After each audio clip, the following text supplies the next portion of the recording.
Thing on my list today is to do something with this vacuum. I've had this vacuum, this car wash vacuum right there, for about 20 years, and I've upgraded. I got a newer one.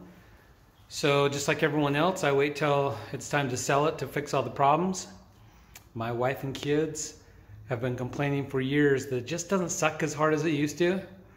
So I've looked into that. I'm going to work on that, and I'm going to clean it up a little bit and get ready to sell, and then throw it up on the classifieds to sell.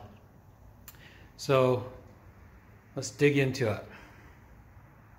Okay, I've been cleaning this thing, and I'm pretty sure I know why it's not been sucking that hard. So here's where you clean out, here's where all the stuff goes that you vacuum up. I've cleaned most of it out, not all of it. That was full. And then these are the vacuum bags. And if I shake them, you'll see junk coming out.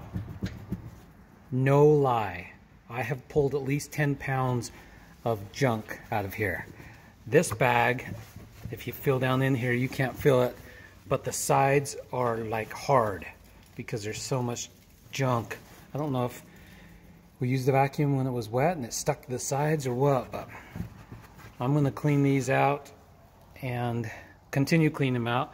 I've already pulled 10 pounds of junk out of them, and then we'll give this thing a test and see how she vacuums.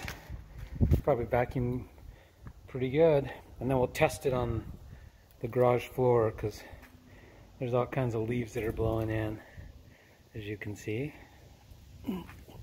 So we'll go that far.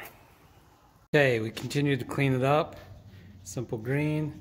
The top is looking a lot less dusty and grimy. And notice, I was going to show you something on this. Here's the old coin mechanism. I think we can even open that up. I haven't opened that up in years. Okay, so this, you can see my handiwork. About 20 years ago, I took an old computer cable off an old desktop computer or something I had laying around, and I hardwired it into that vacuum. So it goes into there and comes up to these two motors, and that's it. There's no real coin mechanism at all left on this. And then this tube with a vacuum hose, it's 2-inch diameter, I think. Oh, I see a split right there. Oh, that's not going to help it. I'll put some duct tape on that.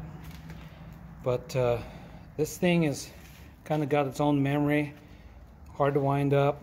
The new ones have, I think, 1-inch diameter or 1.5 inches. I don't know what it is, but I'll show you that in a minute because I scrounged another one. It's not quite as old, but it's still pretty old. I've been working on that and hardwiring it as well. So I haven't looked in there in years, but I think here in a second we're to the point to where we can fire it up and see how she works. Okay, to fire this thing up, there is no on and off switch. Just got to plug it in. That's loud, but we'll try it.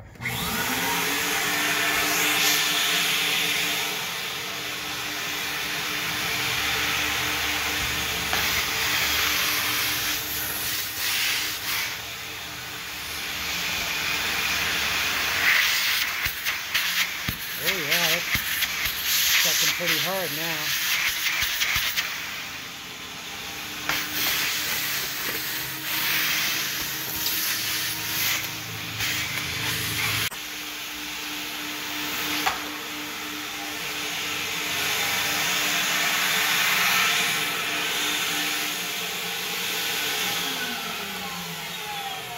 I don't know why, but I never put a switch on it. Yeah, that's sucking significantly better than it used to. Okay, so I gotta fix that hose where it had a cut in it. Maybe pull that off and redo it. And then I think she's probably gonna get as good as I'm gonna make it. And then I'll throw it on the classifieds and see if I can sell it. Couldn't find any duct tape, but I found this HVAC tape, metal tape that was in my cupboard, so that's as good as new. And then I wrapped some around that duct tape. I cut some of it off and wrapped this over. Oh, it's good as new. So I think I'll roll up the cords and throw around KSL. I'll try to include the pictures of what I took that I'm going to post on KSL.